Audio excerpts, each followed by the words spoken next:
What's going on, guys? So today we're bringing you another how-to kind of bike maintenance video. One of our first videos that we ever did was looking at how to replace the bottom bracket on your BMX. What we're going to do now is, it's probably been about coming up on a year since we did that video.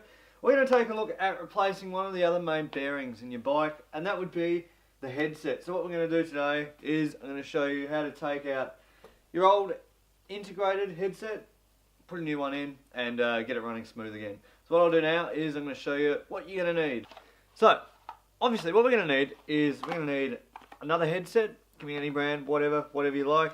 And we're going to need some Allen keys, most likely a 6mm Allen key, and that's to take off your stem's pinch bolts and top cap so that you can take it off and then get your bearings out. So what we'll do now is I'll show you how to take off your stem and top cap, and we'll expose the bearings.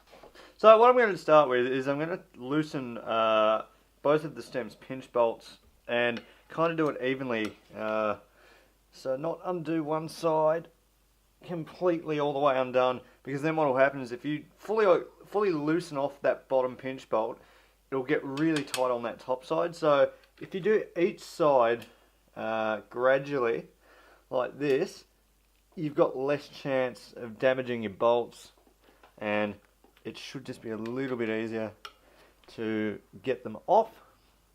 So they're almost off now. You don't need to run these incredibly tight. If you try and tighten them up too much, you run the risk of actually stripping your bolts off. So that's pretty loose there. Now what we have to do is take out the top cap.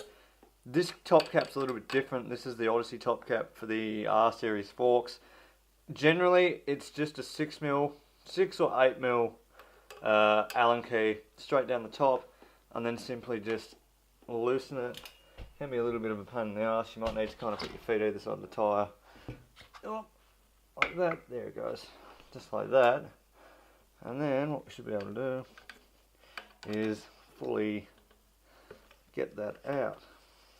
Like this.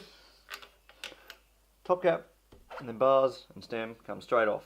So what you're left with now, once you've taken off your stem, is you have your headset spacers, you have the old dust cover. You can reuse these bits.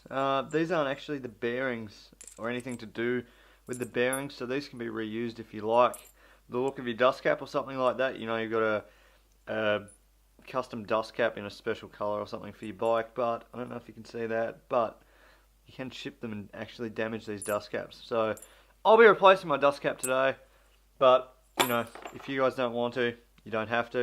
And then what we can do is we lift the frame off the fork like that. So there goes your fork, front wheel, and we're left with the top bearing race. So this is the shim that sits in the top bearing. So you can get rid of that, because when you buy a new headset, you get a new one of those. Top bearing, goodbye, and the bottom bearing. This one's a little bit of a pain in the ass to get out. Best way you can get them out is you can generally just use your fingers just to pop them out like that. They shouldn't be in there too tight. If you've greased them when you put them in the first time, they should just pop out pretty easily. Another cool trick is, what you can do is, if your bearing is in there and you know you're struggling to get it out, you can actually then pick up, just wipe off my hand, you can pick up your forks like that, and then you can kind of put it in. You can feel the rim of the bearing, and just tap it out just like that. Okay, so now that we've got the bearings out and all components of the headset, what I would do now is grab a rag and clean out the bearing shells where the bearings sit in. It'll just have old grease in there. You don't really want it on your new bearings. We're going to re-grease it with new grease, so you want to get any excess dirty old grease out, just to kind of prolong the life of your new headset as long as you can, and just make it run as smooth as possible. So once we've cleaned out the top and the bottom, we're then good to open up our new headset and we'll have a look at what's inside. Right, yeah. So let's open up this headset and see what we've got. Should just come out like that, wrapped in something. There we go. We have top cap. There is the top bearing race I was talking about. You can see how it's got a little slit in it there that basically presses into the bearing, your top bearing, like that. That'll sit there. We've obviously got bearing. Now, the two bearings that you'll get, they're not actually labelled top and bottom. They're universal, you know, you can put the top one on the bottom and the bottom one on the top. They're both exactly the same, so you don't need to worry about finding, say, the top bearing or bottom bearing. They don't exist, they're exactly the same. So, pretty much, where are we? Top bearing race, top bearing, bottom bearing, and then the bottom fork race. Now, you'll need to be careful that, depending on what forks you have, there's something that's called a fork race, and it basically ensures that your forks have a really smooth fit into the outer or the shell of your bearing, the bottom side, and pretty much they provide one with you if your fork doesn't have an inbuilt bearing race on it. A lot of forks nowadays actually have the bearing race built into it. I'll pick up my Odyssey forks, you can have a look at that. They've got the bearing race built in, but if yours doesn't, and it doesn't have that kind of little piece that slots into the bearing, you'll need to put this onto your forks and then put your bearing on. You can actually run this bearing race on top of forks that actually have a race already on them. You can use this as a dust cover if you want. That's personal preference whether you want to run it or not, but it doesn't hurt running the bearing race that they give you on top of forks that have an inbuilt race. I'll show you my forks now, and then we'll get on to fitting the bearing into the frame. So I don't know if you can see it on the camera, but it's not a flat piece, a flat bottom on the forks. It's kind of pushed up a little bit like that, and that's so that the bearing, when it slots on, sits snug like that into, I don't know if you can see that, it's probably hard with the fisheye, but this one has the inbuilt bearing race on it, so you don't need to worry about putting the other race on. But just to show you that if you do want to run this, you can put it on and then put your bearing on. Still runs perfectly fine. But for the purpose of this video, I'm not going to run the bearing race that they give me. Just going to run with the inbuilt race on the fork and go from there. So let's get some grease out. Let's put the bottom bearing into the frame so then we can put our forks back on. So we've got our grease here. This is probably the grease that you would have seen in the bottom bracket video that was a very long time ago. That shows you how long one of these tubs actually lasts.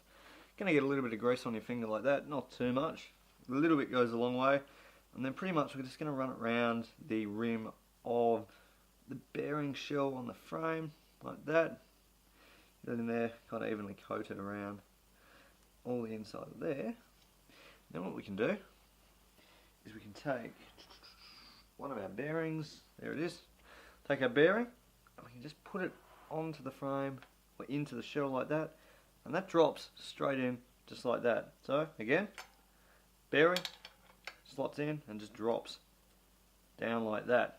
Then what we can do is I'll get a tiny bit more grease there, and then just run it on the inside, the shell of the actual bearing itself, the bit that's going to touch the fork race. Grab our forks and then we should be good to, boom, like that, bottom bearing in. Now what we can do is we can grease up the inside shell, the top side, like this, bit of grease again, around there, just like that, perfect. Now what we can do is get our bottom bearing, our top bearing, bit of grease on there, like that. And then what we can do is we can sit that on, like that, and it will just slide onto the fork steerer tube, just like that. That's not actually in, as you can see, it's still pushed up and sitting out of the shell. What you need to do is kind of hold your fork straight and then just drop it so it sits evenly in there like that. Now, what we need to do next is get our top bearing race Give that a little bit of grease, like this. There we go. That should be enough. That then goes on and then helps push in to the bearing. There you go. You kind of try and sit it centered. You feel it click and it kind of drops in and helps keep everything straight. What we can do now is take a top cap that should be provided with your headset or the top cap that you've used before. I like to give that a little bit of grease, just like that. And then that gets pushed on like that. Now what we can do is we can put our stem back on, and we should be good to then put our pinch bolt, our compression cap back on, and do our pinch bolts back up, and that should be about it. So what we're going to do is we're going to take our headset spacers and we're going to put those back on like that. Stem goes on, and then compression bolt, and then sit back in, and we can begin to tighten that up. This will start to pull the headset together. It'll crunch it down a little bit, make sure everything's reasonably tight. If you do hear some noises, don't worry, because it is just crunching down on those bearings and just pushing them into place. That's normal. Nothing's going to break. There we go. Push it there, just like that. You don't want to overdo the compression bolt too much. I kind of just do it until I kind of hear it click a little bit. That's kind of like the point I'd go to. The point that you'd know you've done it too tight is when your bars don't turn too well or spin at all. That spins fine. I'm happy with that. Then it's just a case of lining up your handlebars like that. That looks pretty good to me. And then simply just doing up your pinch bolts. The thing with doing up your pinch bolts is you want to do them up evenly. Don't do one up really tight and then do the other one. It's not good for it. It'll just tighten one end of the stem way too much, and then you'll struggle to tighten up the other bolt.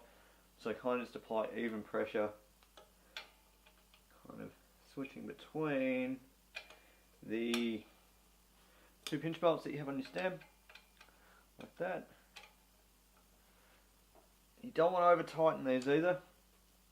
You can over tighten them to the point where you actually strip the nut, the pinch bolt nut. That's what I'm trying to just do it up. Even on each side until they're reasonably tight. That side's pretty good. This side needs a little bit more. There we go. One final check.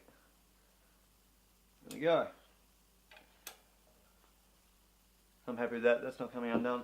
As you can see, it's not done up to the point where they don't spin at all. It spins really nicely. Happy with that.